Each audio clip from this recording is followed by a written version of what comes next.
Ladies and gentlemen, welcome to another video. In this video, we're going to be talking about how to fix Epic Games cloud save problem. So let's get straight into the video, shall we?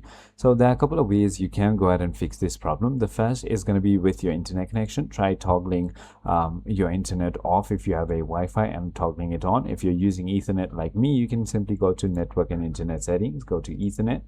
Then you want to simply go down to edit on DNS Server Assignment and put it from automatic to manual. You can do this, by the way, if you're using both Wi-Fi and Ethernet. Then you want to turn on IPv4, and preferred DNS should be set to 8.8.8.8, and then the alternate to 8.8.4.4. This is the Google's DNS server, which will go ahead and fix your problem. However, if that doesn't solve your problem, you might have no other options but to try to uninstall and reinstall your application.